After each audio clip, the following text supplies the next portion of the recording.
Moi, je suis en colère parce que je pense que si on traitait les gens vraiment comme un service public le devrait, avec humanité, avec respect, en prenant le temps de les écouter, en prenant le temps de traiter les dossiers correctement, donc avec des effectifs suffisants pour le faire, et ben les choses se passeraient bien mieux à nos accueils, quoi.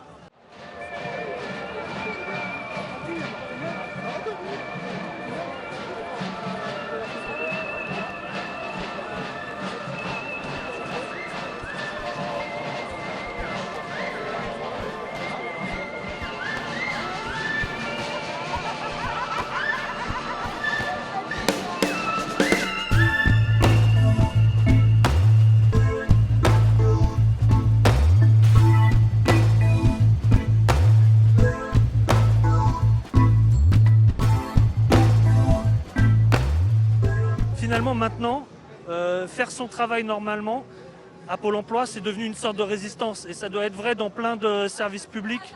On nous demande de traiter une masse de chiffres. On transforme les gens en chiffres, en masse de choses à traiter. Et on se retrouve avec des choses complètement ubuesques, avec les sous-traitants qui enregistrent des choses, nous qui enregistrons des choses.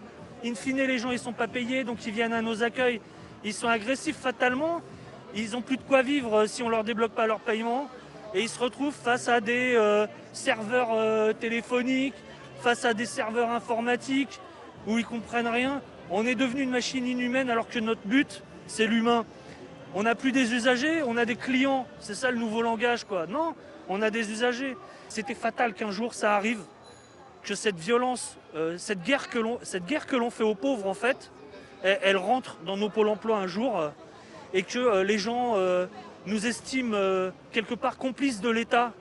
À titre personnel, dans cet établissement, je trouve qu'on pousse le bouchon un peu loin et qu'on traite les gens à force d'une manière qui fait qu'ils pètent les plombs. Et c'est l'ensemble de la société, avec le Covid en plus et tout. C'était fatal qu'un jour il y ait quelqu'un qui fasse un geste désespéré, quoi. C'est arrivé à Valence, mais je pense que ça aurait pu arriver n'importe où. Il y a une telle précarité qui est en train de monter. Enfin, ça fait déjà, Pôle emploi est déjà quand même assez sujet aux agressions, verbales ou même physiques. Et donc là, ça a dépassé. Enfin, on est plusieurs à penser qu'un jour ça allait arriver, hein. Il y a une telle violence sociale. De toute façon, je pense que la pandémie, elle n'a rien arrangé. Et qu'on est dans il y a un tel désarroi avec toutes les sociétés qui vont fermer, qui ont fermé. Et on est beaucoup, je pense, à penser que peut-être que c'est un début même. Et qu'il peut se reproduire ce genre de choses, oui. En dehors de cette tragédie qui est arrivée, on est de plus en plus dans un système où les services publics sont livrés un peu à eux-mêmes dans des conditions de travail toujours plus difficiles parce qu'on est de moins en moins nombreux. En Ile-de-France, sur quelques années, on a perdu plus de 1000 conseillers. C'est 10% des effectifs.